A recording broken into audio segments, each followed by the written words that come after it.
یزید یہ تخت کے اوپر بیٹھ گیا، مسلمانوں کا خلیفہ زبردستی بن گیا، مسلمانوں کا بادشاہ زبردستی بن گیا۔ اب زبردستی بن جانے کے بعد اب یزید کا کریکٹر کیا تھا، یزید کی شخصیت کیا تھی؟ نہایت ایک گھٹیا قسم کا آدمی، اور اس کا اعتقاد بھی درست نہیں تھا، اور یزید کا عمل بھی درست نہیں تھا۔ اعتقادی طور پہ بھی یزید خبیث تھا اور عملی طور پہ بھی یزید خبیث تھا، یعنی یہ خبیث ترین انسان یہ تخت کے اوپر بیٹھ گیا۔ اور بیٹھنے کے بعد اب تاریخ کیا بتاتی ہے، ذرا یہ ایک چبھتی ہوئی بات میں آپ حضرات کے سامنے رکھنا چاہتا ہوں۔ کیا یزید جس وقت تخت کے اوپر بیٹھا، کیا حرمین طیبین کے اندر اس زمانے کے اندر نماز ہوتی تھی کہ نہیں ہوتی تھی؟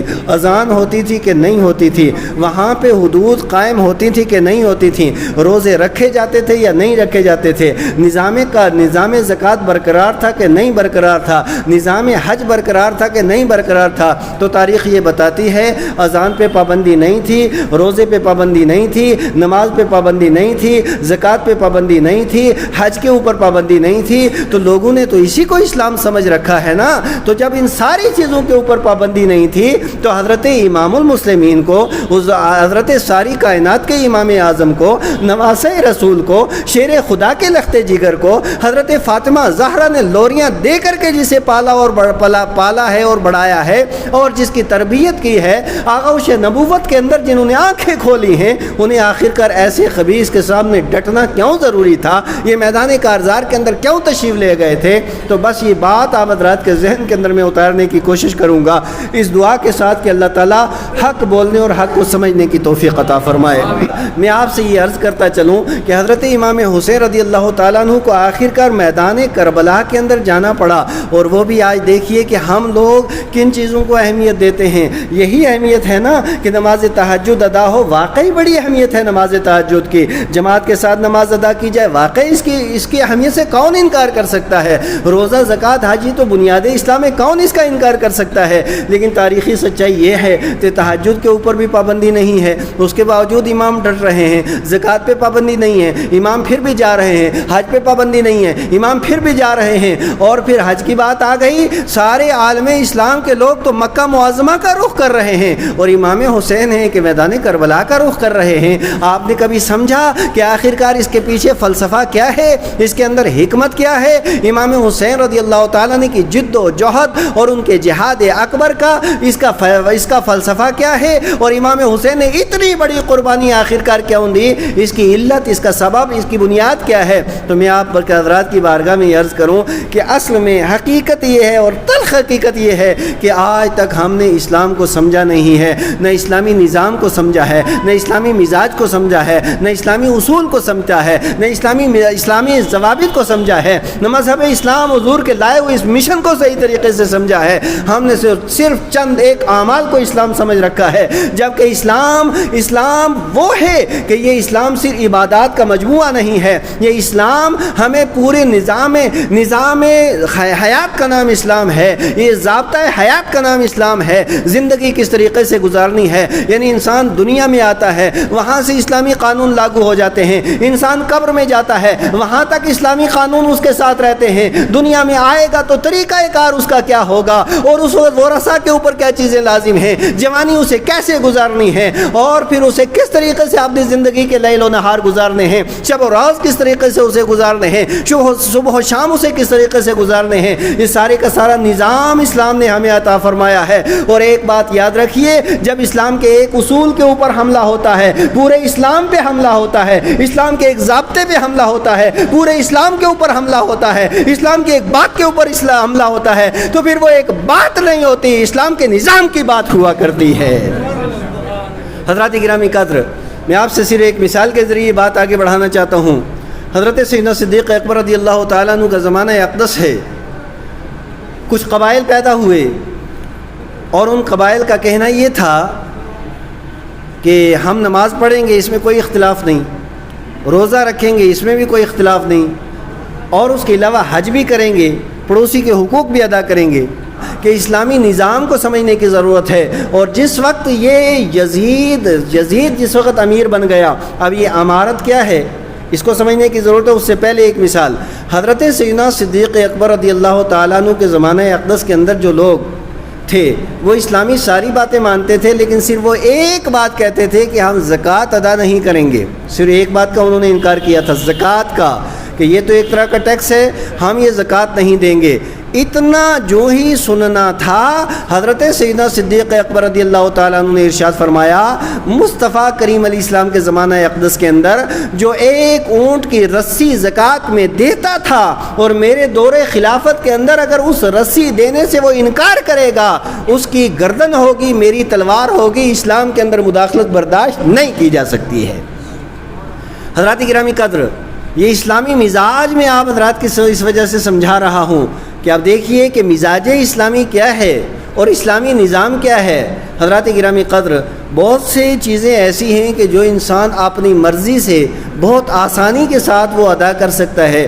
نماز انسان پڑھ سکتا ہے، روزہ رکھ سکتا ہے، زکوٰۃ دے سکتا ہے، حج کر سکتا ہے، پڑوسی کے حقوق ادا کر سکتا ہے۔ یہ سارے کام تو انسان کی اپنی مرضی یہ کر سکتا ہے، لیکن ایک آدمی اگر وہ نماز نہ پڑھے، یعنی میری تقریر ہو اس کی سمجھ میں نہ آئے، عالم جا کر کے سمجھائیں اس کی سمجھ میں نہ آئے، قرآن حکیم کی آیتیں سمجھائی جائیں اس کی سمجھ میں نہ آئیں، حضور کی حدیثیں سمجھائی جائیں اس کی سمجھ میں نہ آئے، یعنی سب کچھ اگر آپ پوری قد و کاوش محنت و مشقت کریں، اس کے باوجود اس کے ذہن کے اندر بات نہ آئے، تو آپ اس کے ساتھ کیا سلوک کیا جائے۔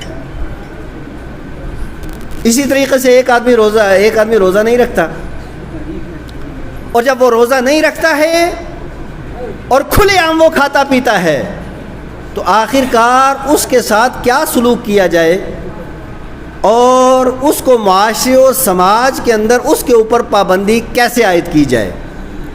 یہ میں نے آپ کے حضرات نے دو مثالیں رکھیں۔ ایک آدمی کھلے عام دندناتا ہوا معاشرے و سماج کے اندر وہ بدکاری کرتا ہے، اس کے ساتھ کیا سلوک کیا جائے اور کیسے سلوک کیا جائے۔ اور ایک آدمی وہ چوری کرتا ہے، اس کے ساتھ کیا سلوک کیا جائے اور کس طریقے سے اس کے اوپر ایسی بند باندھی جائے تاکہ یہ چوریوں کا سلسلہ ختم ہو جائے۔ اب آپ یہی کہیں گے جناب والا یہ نماز پڑھنا، کیونکہ جو دنیا جو سیکولرزم ہے وہ یہ ہے کہ یہ اس کا اپنا کام ہے، پڑھے یا نہ پڑھے، روزہ وہ رکھے یا نہ رکھے، زکوٰۃ وہ دے یا نہ کرے، حج وہ کرے یا نہ کرے، یہ تو سیکولرزم، اس کے اندر تو کوئی ہے نہیں۔ لیکن اسلام اس تعلق سے کیا کہتا ہے؟ اب ایک آدمی ہے وہ کھلے عام نماز ادا نہیں کرتا، اب اس تعلق سے قانون اسلام کیا ہے، نبی مکرم صلی اللہ علیہ وسلم کی شریعت کیا ہے کہ وہ سمجھاؤ، دعوت دو، تبلیغ کرو، اس کو سمجھاؤ، اس کی اصلاح کرو، یہ بات اس کے ذہن میں آتی نہیں۔ اب کیا کیا جائے؟ تو امام شافعی رضی اللہ تعالیٰ عنہ بیان فرماتے ہیں کیا کیا جائے؟ قتل کر دیا جائے ایسے بندے کو۔ کیا کیا جائے؟ امام شافعی کیا فرماتے ہیں کیا کیا جائے؟ قتل کر دیا جائے ایسے بندے کو، معاشرے و سماج میں اللہ کے حکم کو نہیں مانتا یہ۔ امام اعظم ابو حنیفہ رضی اللہ تعالیٰ عنہ بیان فرماتے ہیں کہ نہیں، قتل تو نہیں کیا جائے، لیکن اس کو عمر قید کیا جائے، ساری زندگی سلاخوں کے پیچھے اسے رکھ دیا جائے کہ آخر کار یہ اللہ کے اس حکم کے اوپر عمل پیرا کیوں نہیں ہوتا ہے، کیوں نماز نہیں پڑھتا ہے، اور کھلے عام یہ خدائے قدوس کی نافرمانی کر رہا ہے۔ اس آدمی کو معاشرے و سماج کے اندر نہیں رہنے دیا جائے گا، اس کو سیدھے سیدھے جیل کے اندر سلاخوں کے پیچھے اسے رکھا جائے۔ اور یہ تو شریعت مطہرہ کا حکم ہے، اور ائمہ نے شریعت ہی کی ترجمانی کی ہے۔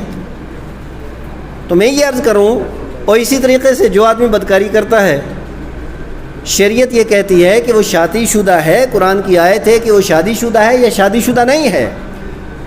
اگر وہ شادی شدہ نہیں ہے تو پھر شریعت یہ کہتی ہے اسے کھڑا کیا جائے اور 100 کوڑے مارے جائیں۔ کتنے کوڑے مارے جائیں؟ 100 کوڑے مارے جائیں۔ اور اگر وہ شادی شدہ ہے تو پھر چوراہے کے اوپر کھڑا کیا جائے، پھر اتنے زیادہ پتھر مارے جائیں کہ پتھر مارتے مارتے مارتے مارتے جب وہ مر جائے، پھر مرنے کے بعد اس کے ساتھ مسلمانوں جیسا سلوک کیا جائے۔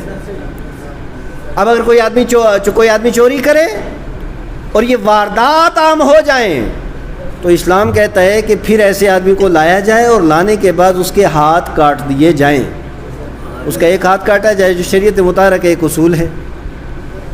اب سوال یہ پیدا ہوتا ہے کہ ایک آدمی نماز نہیں ادا کرتا ہے، تقریر کا اس کے اوپر کوئی اثر نہیں، تحریر کا اس کے اوپر اثر نہیں، تبلیغ کا اس کے اوپر اثر نہیں، سمجھانے کا اس کے اوپر اثر نہیں، آخر کار اس آدمی کو اس برے کام سے بچانے کا ذریعہ اور طریقہ کیا ہے؟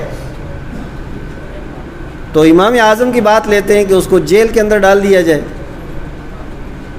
اب آپ سیدھے آ جائیں فاروق مصباحی کے پاس درخواست لے کر کے، کیا ہاں جی آپ نے آپ کی تقریر بھی اس بندے کو سنائی، نہیں سدھرا، ہم نے کتاب پڑھائی، نہیں سدھرا، ہم نے قرآن کی آیت سنائی، نہیں سدھرا، ہم نے حضور کی حدیث سنائی، نہیں سدھرا ہے یہ بندہ، اب میں کیا کروں؟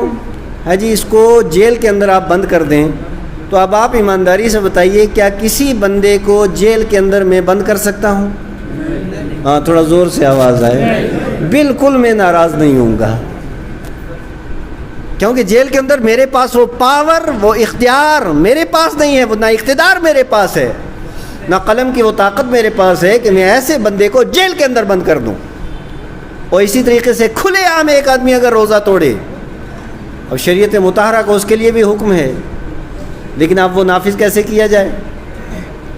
اب ایک آدمی اسی طریقے سے وہ ارتداد اختیار کرے، مرتد ہو جائے، دین سے پھر جائے، تو شریعت مطہرہ کہتی ہے کہ 1 منٹ کی دیر نہ کی جائے، فوراً اس کا سر تن سے جدا کر دیا جائے۔ ایک آدمی وہ نبی پاک علیہ الصلوۃ والسلام کی توہین کر دے، شریعت مطہرہ یہ کہتی ہے کہ سوچنے کا موقع بھی نہ دیا جائے، فوراً اسے قتل کر دیا جائے، اور اگر یہ توبہ کرے تب بھی اسے قتل کیا جائے۔ یہ شریعت مطہرہ کا حکم ہے۔ اور اسی طریقے سے جو آدمی چوری کرے تو شریعت کہتی ہے اس کا ہاتھ کاٹا جائے۔ لیکن آپ اگر درخواست لے کر کے میرے پاس آ جائیں اور آ کر کے کہ جی ہمارے محلے میں چوری ہوئی ہے اور چوری کرنے والا یہ آدمی ہے، لہٰذا ہم آپ ہی کے پاس ہمارے مذہبی قائداب ہیں، آپ اس کے ہاتھ کاٹ دیں، تو ٹھیک ہے ہاتھ تو ہم کٹوا دیں گے، لیکن اس کے بعد خود جیل جانا پڑے گا یہاں کے قانون کے مطابق۔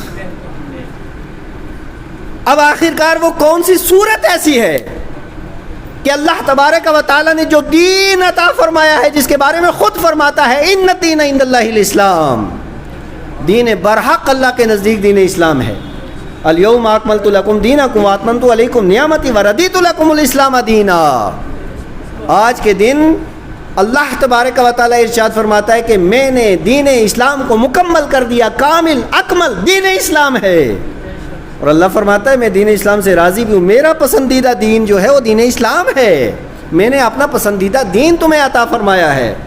اب یہ دین اسلام، نماز پڑھنا بھی دین اسلام ہے، ہاتھ کاٹنا بھی دین اسلام ہے، روزہ رکھنا بھی دین اسلام ہے، گستاخ رسول کی گردن کاٹنا بھی دین اسلام ہے، زکوٰۃ دینا بھی دین اسلام ہے، اور زنا کار کو کوڑے مارنا بھی دین اسلام ہے۔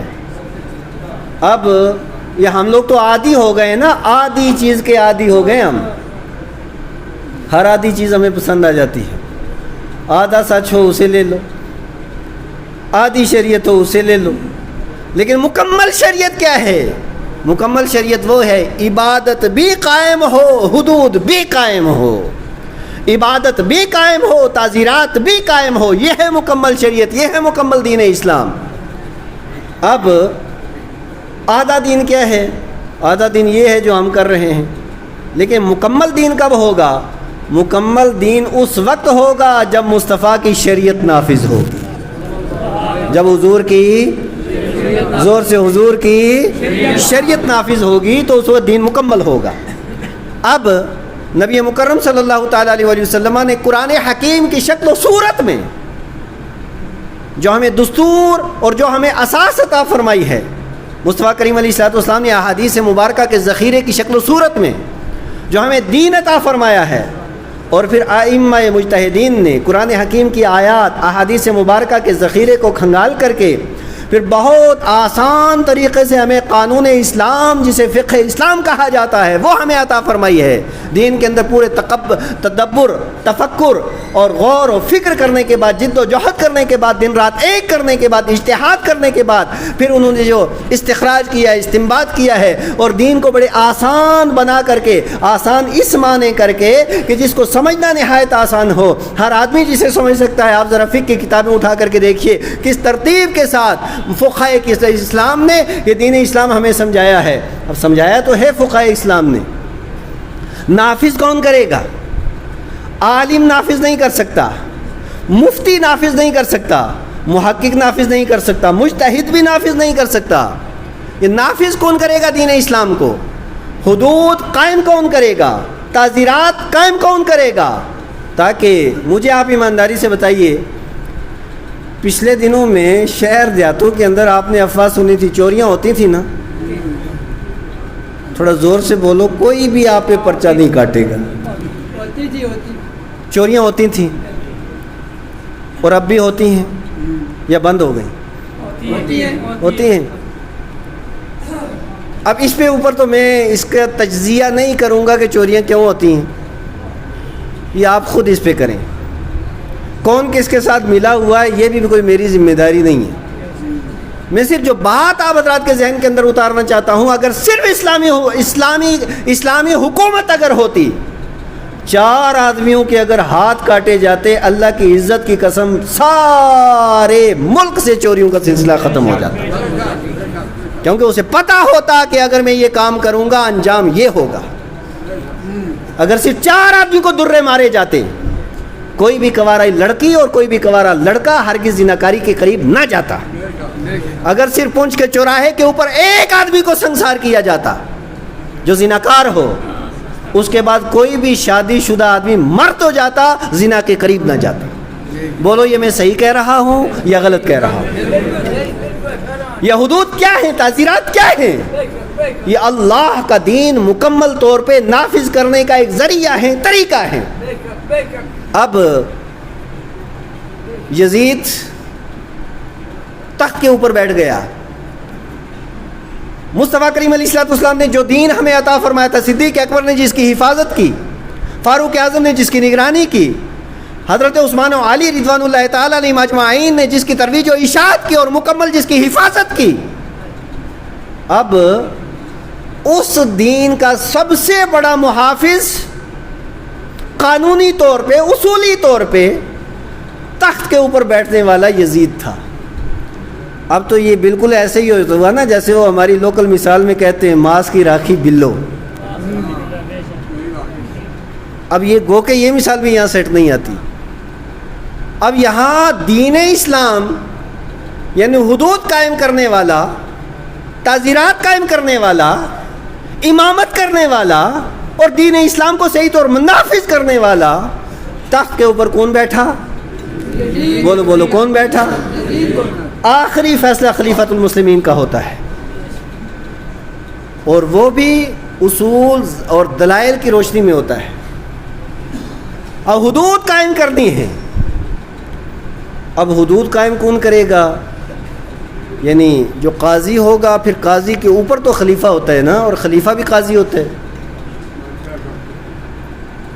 اب وہ خلیفہ وقت، بادشاہ وقت ہے، لیکن خود اس کا کریکٹر یہ تھا کہ بندر نچاتا تھا، خود اس کا کریکٹر یہ تھا کہ وہ خود زانی تھا، اور کریکٹر یہ تھا کہ خود شرابی تھا، کریکٹر یہ تھا کہ نماز کے قریب خود نہیں جاتا تھا، اس کا کریکٹر یہ تھا کہ اس کے عقیدے نہایت گندے قسم کے تھے، اور جب اپنے عقیدے گندے ہوں تو دوسرے کا عقیدہ صحیح کر سکتا ہے؟ جب اپنا کریکٹر نہایت اتنا ذلیل ترین ہو تو پھر معاشرے و سماج کو دہرا سکتا ہے؟